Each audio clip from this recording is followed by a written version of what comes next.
5 लोगों का नहीं है। इस देश के गोदी मीडिया को सीमा से फुर्सत होगा तब ना।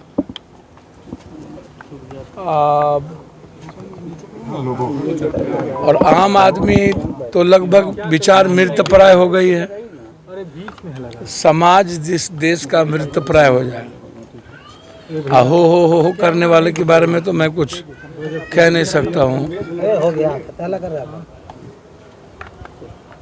9:24 और 9:24, सेम टाइम, सेम जगह, सेम जमीन, कल्याणी।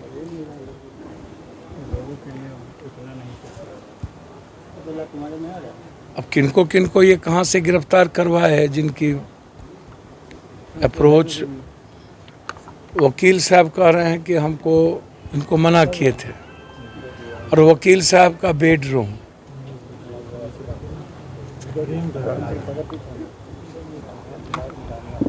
वकील साहब के कोई भी व्यक्ति वहाँ जो दूसरे थे वो नहीं मरना, और सिर्फ इनके साथ के लोगों को गोली लगना।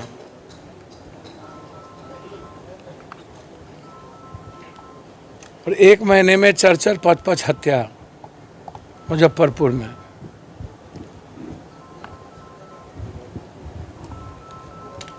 मैं कई बार कह चुका हूँ, सवाल आशुतोष या सवाल अन्य लोगों का नहीं है। पहले भी हम इस पर कहे हुए हैं।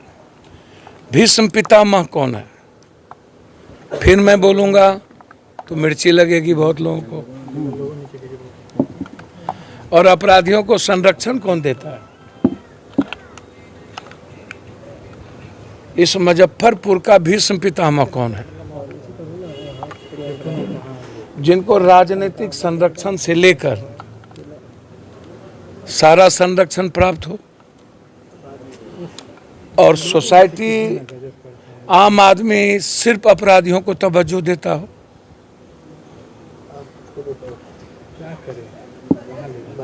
अच्छे लोगों का सम्मान मुजफ्फरपुर कभी करना जानती ही नहीं है।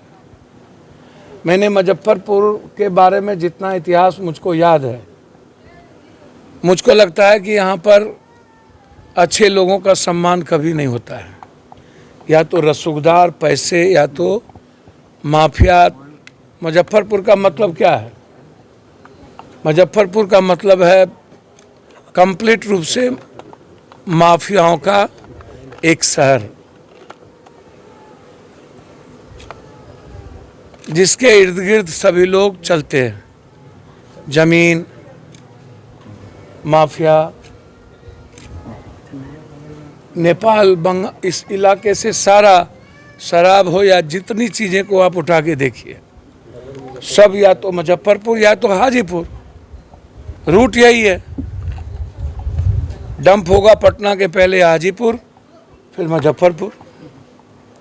नॉर्थ का सब लगभग 3 शहर के बारे में मैं पहले कह चुका हूँ, मुजफ्फरपुर, हाजीपुर और दरभंगा, जिसमें मुजफ्फरपुर का इतिहास सबसे पुराना।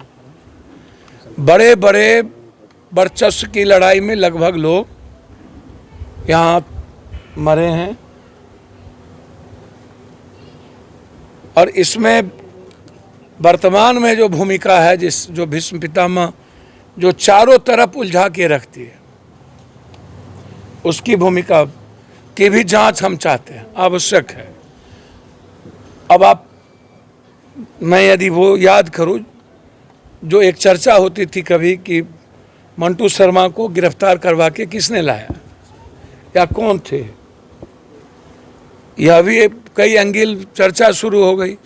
कल्याणी जमीन का चर्चा शुरू हो जाता है, तो सवाल उठता है वकील साहब और वकील साहब के परिवार से पूर्णतः पूछताछ होनी चाहिए। वकील साहब को इसकी क्या जरूरत पड़ी कहने की कि मैंने नहीं बुलाया? और आखिर शूटर को ये पता था कि बुलेट प्रूफ गाड़ी है। वकील साहब के चैम्बर में वो नहीं बैठे, वकील साहब के रूम में जाके बैठे।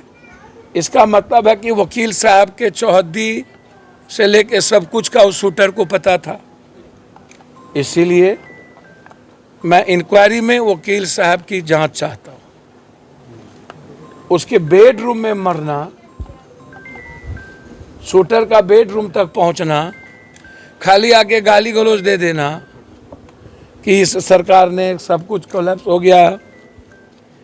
जो लोग ये बात करते हैं उन राजनेताओं और राजनीतिज्ञों से पूछिए, आपका हाथ और आपका पूरी जुबान रक्तपात, रक्त रंजित और रक्त चरित्र है या नहीं?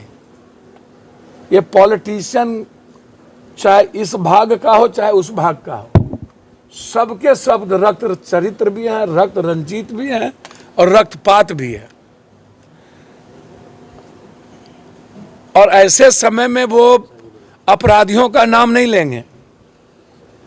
एक पार्टी किसी अन्य लोगों को दे देंगे एमपी, एमएलए, एमएलसी का टिकट, दूसरी पार्टी किसी और को एमएलए, एमपी, एमएलसी का टिकट दे देंगे।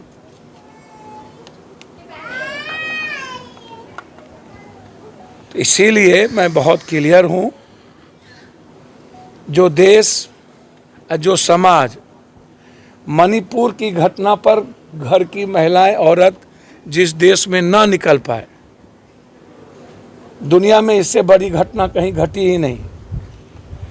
हजारों लोगों के सामने 15 साल सामूहिक बलात्कार और उसको हल्के में राजनीतिज्ञों के द्वारा लेना, 3 घंटे तक 2 माँ और बेटियों को नंगा रखना और आम आदमी के जिंदगी में जहर पैदा नहीं होना, और नाथूराम गोडसे को भी 47% लोगों ने भारत में स्वीकार कर लेना, मैं समझता हूं कि अब भारत की विचारधारा भी मृतप्राय हो गई। भारत का समाज दुनिया में इससे ज़्यादा गंदा और गंदगी, बलात्कार मैंने एक व्यक्ति 4 व्यक्ति को करते देखा। कल बेगूसराय में एक बच्ची को नंगा करके पीटा गया, बदन पर कुछ नहीं था, चिल्लाती रही, समाज देखता रहा, लोग नहीं बचा पाए। जब हम ऐसे लोगों को फांसी नहीं दे सकते, हमारा बस चले तो मणिपुर के उस भीड़ को एलएमजी से समाप्त कर देने की जरूरत है और उस भीड़ को दंड कर देने की जरूरत है जो बलात्कार करते देखा। उस आंख को नहीं रहना चाहिए और इस देश के उस वहां के सीएम को आत्महत्या कर लेना चाहिए, यानी तो समाज को जहर दे देना चाहिए सुकरात की तरह। जो सीएम यह कहता हो कि 100 घटना ऐसी है और 76 दिनों के बाद, तो आप आशुतोष जी की बात क्या करिएगा? हवा में सब नंगे, हर डाल पर उल्लू बैठा, अंजाम में गुलिस्ता क्या होगा? शीशे के घर में रह करके पत्थर फेंकते हैं ये पॉलिटिशियन। मैं जब आता हूं इस मामले में मैं क्लियर हूं, समाज से बड़ा बहसी दरिंदगा अब कोई नहीं बचा। समाज हर चीजों को एक्सेप्ट करती है। अब इनके 3 बच्ची हैं, अब समाज आपको कल के बाद जाएगी उसके यहाँ? मुझको तो नहीं लगता। बस वो अपनी फैमिली की जिंदगी जिएंगे, मैं इतना ही जानता हूँ। इसके बाद आज हो गया रात में, जिस छुट भैये को जिसका कुछ नहीं है हो कर लिया, उसकी औकात उतनी ही है, इससे ज़्यादा औकात नहीं है। मैं यहाँ के एसपी से इस घटना की जांच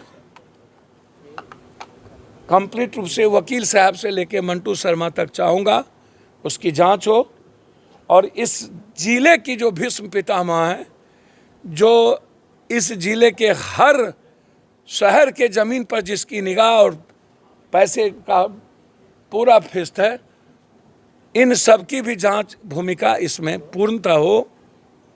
इस परिवार की सुरक्षा, घटना की स्पीडी ट्रायल, एसआईटी जांच कि कौन कौन मरवाने में है और कौन कौन इसको मारने में है। नीतीश कुमार तो सुशासन की सरकार बता रहे हैं। सर, डेली घटना घटा, इसमें सुशासन क्या करेगा जब अपराधी सब